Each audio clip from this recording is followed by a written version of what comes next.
You know, when a person turns 18, it is a special day because you go from being a child to being a legal adult. I remember it's been quite a few years ago when I turned 18. I was at work that day. My dad comes and he picks me up and he says, "I'm taking you away for today for your birthday." I was like, "Okay." So we go down to the courthouse first, down to the county clerk's office where Dad has me to register to vote. Good rite of passage for any young person. And then we get in the car and he says, "We're going to go on a road trip." And we travel down to Columbia, Kentucky, which is where my family, the Burton side, has roots, but I never spent much time there.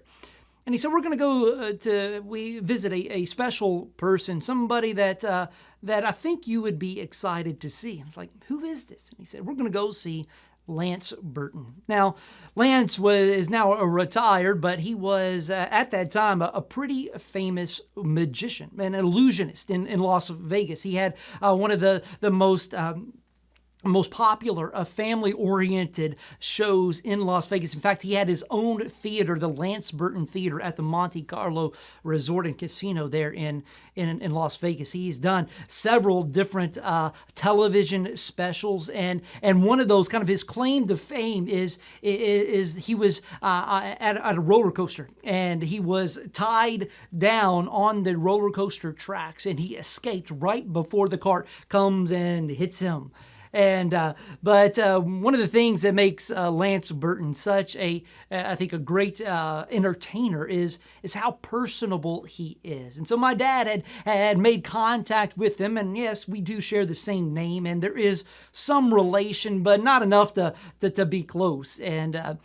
But Dad had got in touch with his family, and so his mother lives down in Columbia. And so we're on their way going down to visit, and he said Lance is in visiting her for a few days, and said that it would be okay if we just stop by on your special day to say hello. And so we get down there, and he said, "Now I hear that the house looks a little bit different than most of the other houses around it." And was he right? Columbia is kind of a rural area, and so we're going down this country road, and then all of a sudden, out of nowhere is, based on my, what I could see, was a mansion.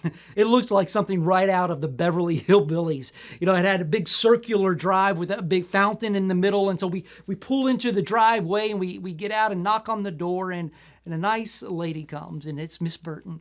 And she opens, we come in, and I look in the foyer, and it had a double staircase that goes up, and I'm thinking, all right, here we are. We're going to be eating on the pool table now here with the Beverly Hillbillies.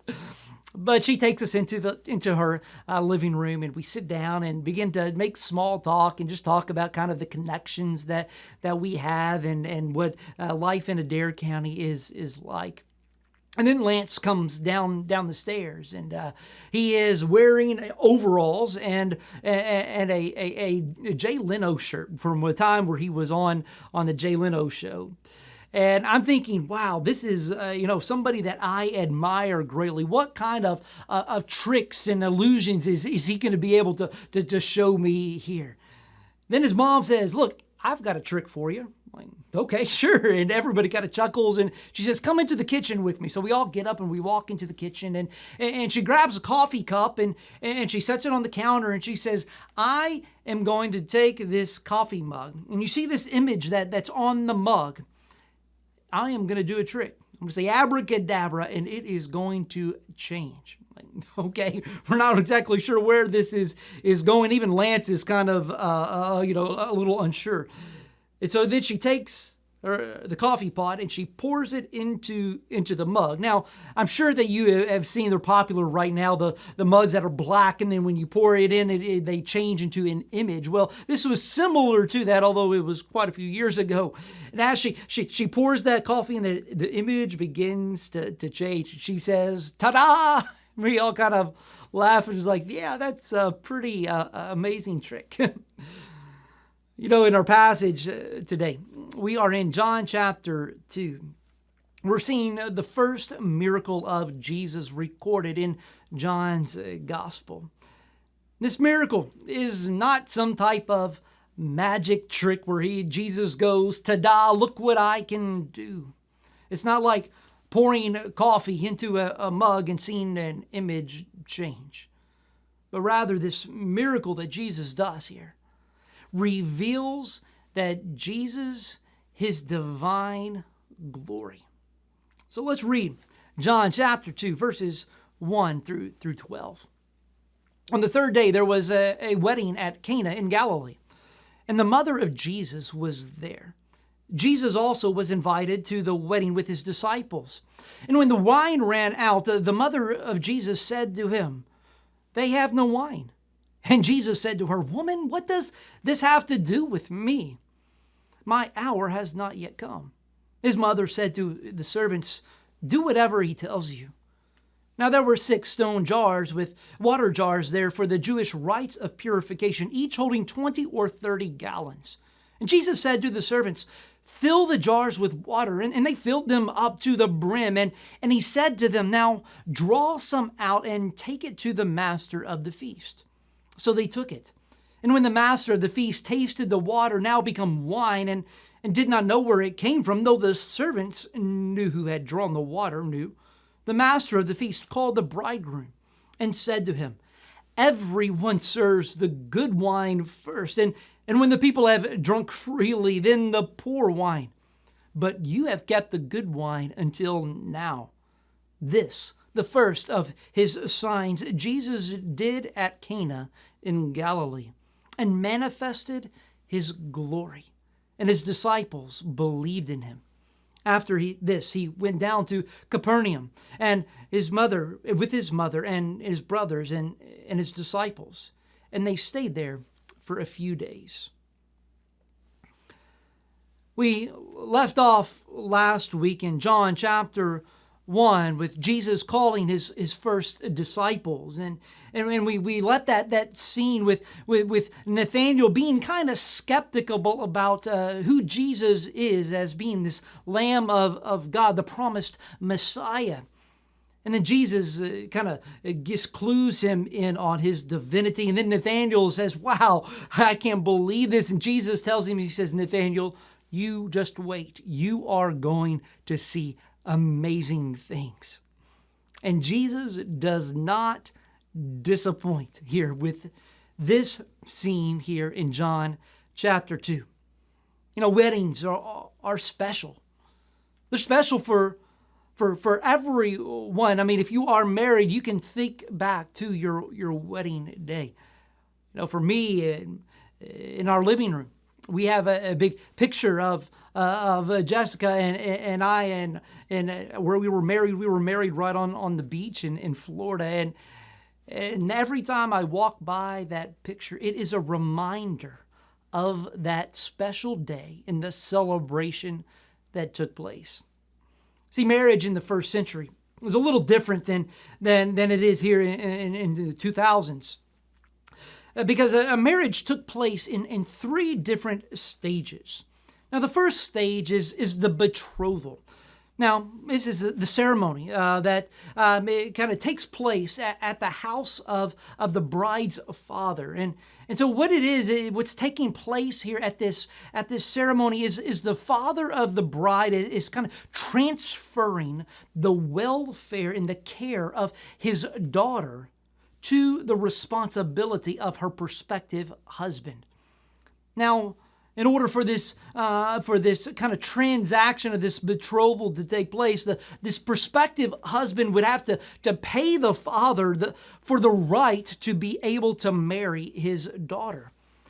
In the betrothal had the legal force of marriage. Now, you may be familiar with a betrothal because Mary and Joseph, in the birth scene of Jesus, they were betrothed to be married.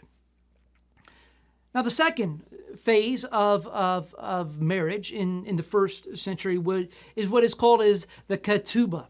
Now, this is an agreement that it comes after the betrothal, but it is between the bride and the groom. And so this agreement, what it does is it financially provides for the bride in case of a divorce or in the case of the husband's death. Now, oftentimes in this agreement, this ketubah, it would also include the duties of the husband to provide for, to care for his soon-to-be wife. And then the last phase, or the last step of the marriage process in the first century, is the actual wedding ceremony. Now, the wedding could take place months or even years after the betrothal. And it would begin with the bride being bathed and putting on special perfume and being dressed in the finest clothing possible. And then once the bride is ready, a public procession goes from the father's house to the house of the new husband, which would typically be built onto to his own family's property.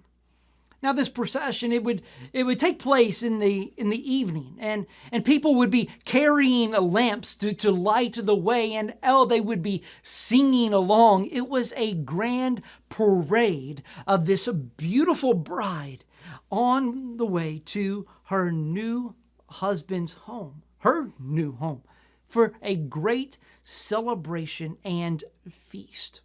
And as with any good celebration, food is involved, right? For a feast, or sometimes feasts, plural.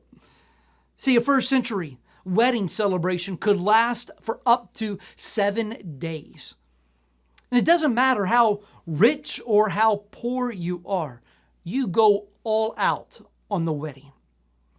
You see, understanding the importance of the wedding feast helps us to understand how much of a problem that faces the groom and his family in John chapter 2.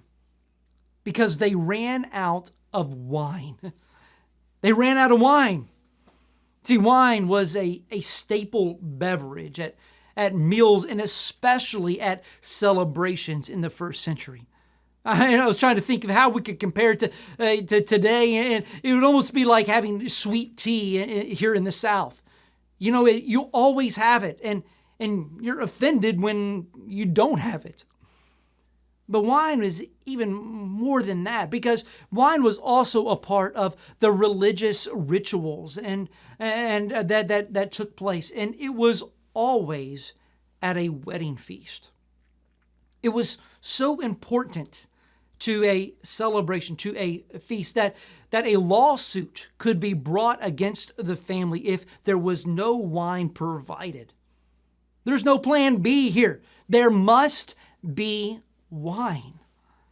Jesus' mother, she was invited to this wedding, and it included Jesus and his new disciples. Now, it's Mary, the one that sounds the alarm to this wine predicament. Now, we don't really know what Mary's relationship here to the wedding party, or if she's just a normal participant in this feast. All we know, though, is that she tells her son that there's no wine. Now, we don't know, is she saying this in an effort to get Jesus to do something about it, or is she just making an observation? But we see the result in verse 4. Jesus says to her, she says, "Woman, what does this have to do with me? My hour has not yet come." Now, if you're like me, the first thing that sticks out to you in this verse is Jesus calling his mother woman. Now, if I called my mother woman, before my mom could even get to me, my dad would have already laid me out. Because that is not how you would refer to your mother today. But that's not the same way it was used in the first century. It was not a derogatory term to call someone woman. See, Jesus, in fact, uses the same term woman when he's hanging on the cross. And he cries down to his disciple John, who is also the author of this gospel, and he says, "John, take care of this woman. Take care of my mother." But the term woman does not reflect the the relationship that Jesus has with her, this mother-son relationship. Because Jesus uses the same word woman when he's speaking to the Samaritan woman at the well. But you see, this passage here, it begins Jesus' public ministry. See, Jesus is no longer the little kid that's crying out to his mommy for every need. But no, now Jesus' glory has been revealed. You see, even though Mary physically gave birth to Jesus, her earthly relationship with her son cannot provide eternal salvation. See, Mary must, and she did, believe that Jesus is the Son of God. And the same is true for us. Each person must believe for him or herself that Jesus is the Christ, the Son of the living God. There's no other way to heaven. So Jesus says, what does this have to do with me? Right? My hour has not yet come. Now, we know now, because we're able to read all of John's gospel, all of the entire Bible, we know that this hour that Jesus speaks of is his crucifixion. But those that are hearing him say it for the first time don't know that. I mean, yes, Mary knew that Jesus was the Messiah, but she didn't know all of the details of what would take place. See, I think here what Jesus is saying to his mother is, look, Mom, don't worry. This isn't that big of a deal. Look, this can easily be taken care of. And guess what? Jesus takes care of the wine problem. Look here, verse 6. It says, now there were 6 stone water jars there for the Jewish rites of purification, each holding 20 or 30 gallons. Now, purification was an important in the Old Testament religious rituals. Because if everything wasn't done just exactly right, God would punish you. And in severe cases, he could strike you down dead. Now, most normal containers that would hold liquid during the day would be clay pots. But you couldn't use a clay pot for a religious purposes because clay would absorb other liquids, other materials, and it would contaminate this water that was to be used for purification. But stone storage jars, they were different.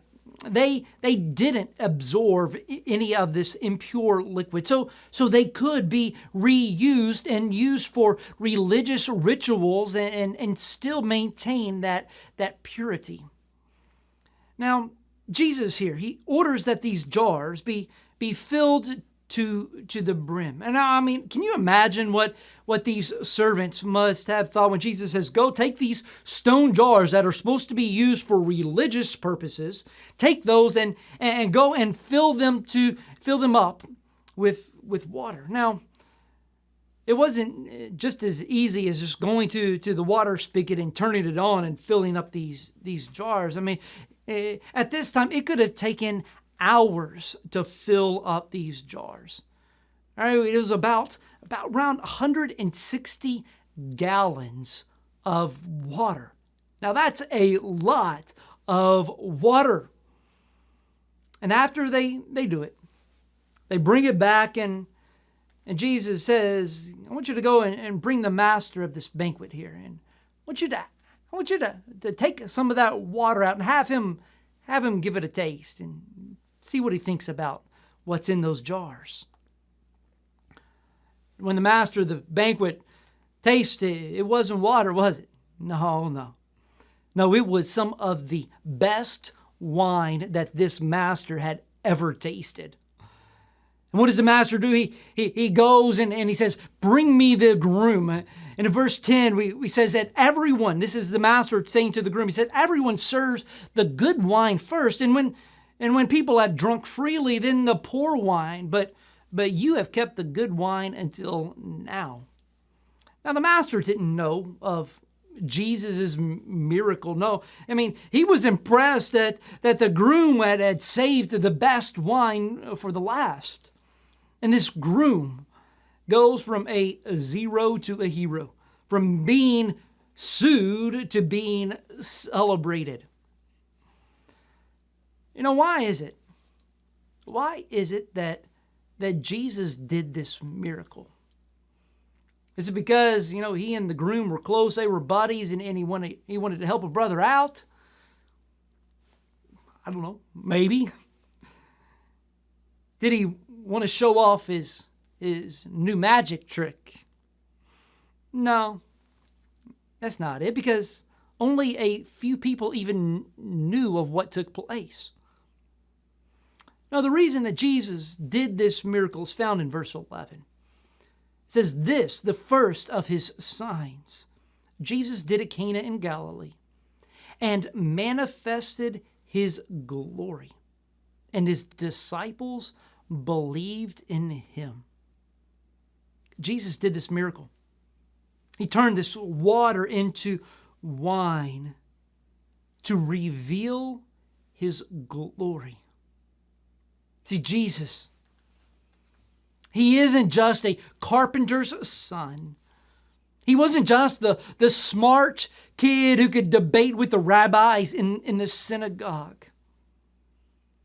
No, Jesus has revealed that he is the Son of God, and his disciples believed in him. Do you? Do you believe in him? You know what I love most about this passage? It's pretty cool that Jesus has turned this water into wine, but that's not it.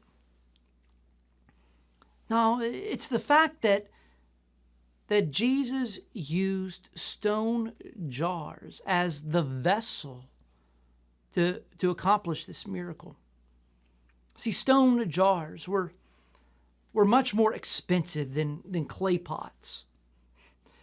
And these stone jars would have only been there because the bridegroom cared deeply about ritual purity.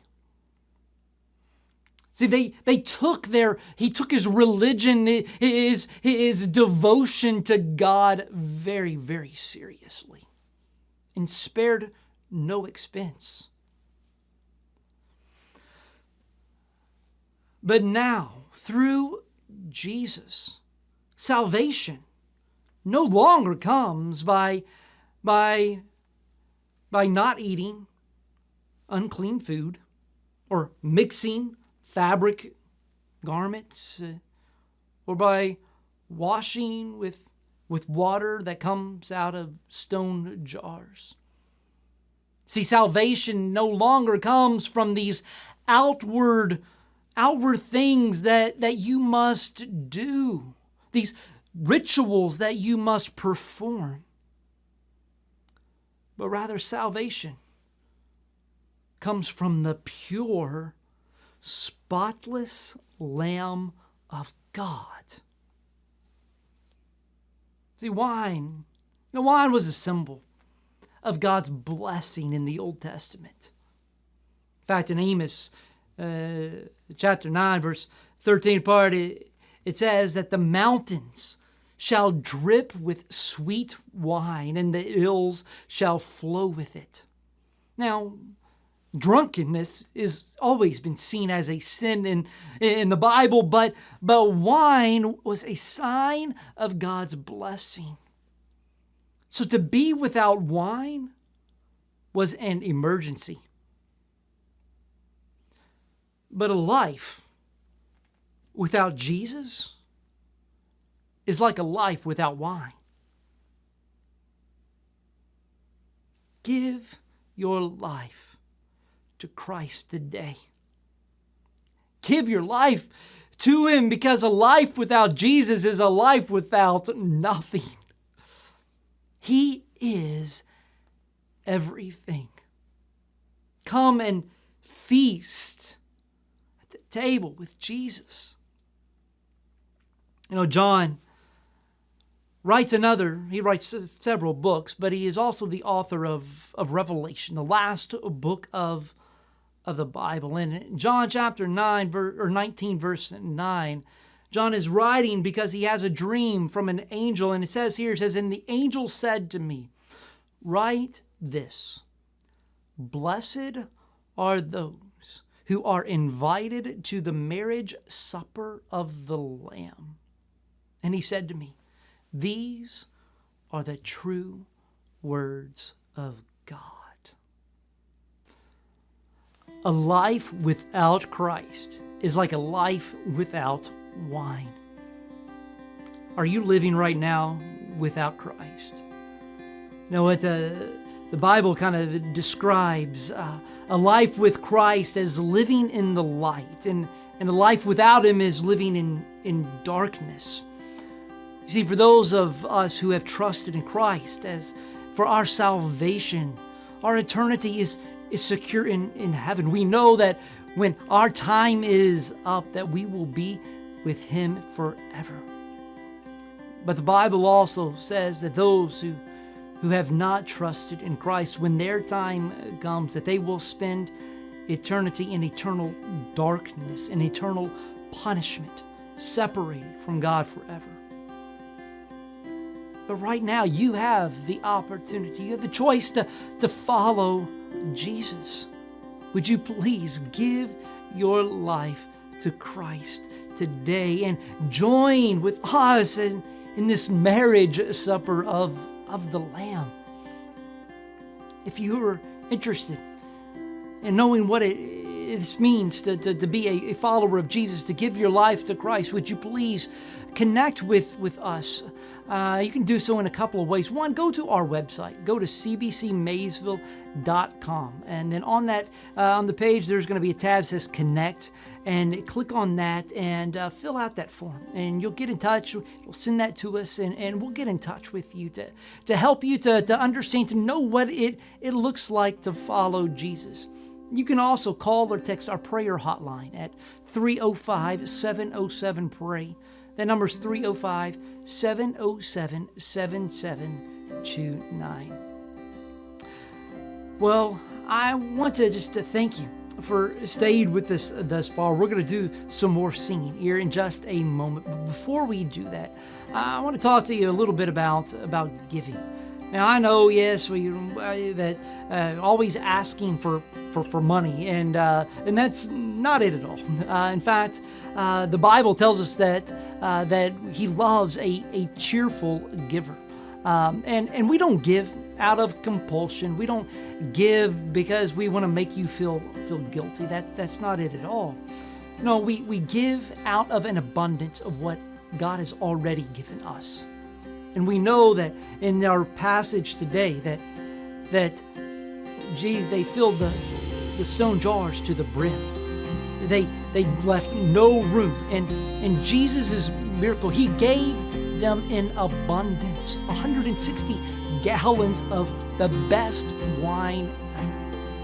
And Jesus has given us salvation far more than we could ever give back in return. You see, Jesus and God, the Bible has called us as the church to be on mission for Him. We are the means with which He does ministry. And so we give so much of what we bring in out through ministry here in our local community in Maysville, Kentucky, by supporting missions around the world to see people from all nations, tribes, and tongues come to faith in Christ. So would you please support the work of Central Baptist Church? You can give in a couple of ways. The easiest thing, just go to our website, cbcmaysville.com, click on that give button, and there you'll see all the different ways you can, if you're local, give in person, you can mail it, or you can give online. And again, for those of you that are our faithful givers, thank you so much for giving week in and week out. And I know that you are indeed a cheerful giver. But please, let's support the work that God is doing here at Central Baptist. Well, let's continue to sing in worship. God bless.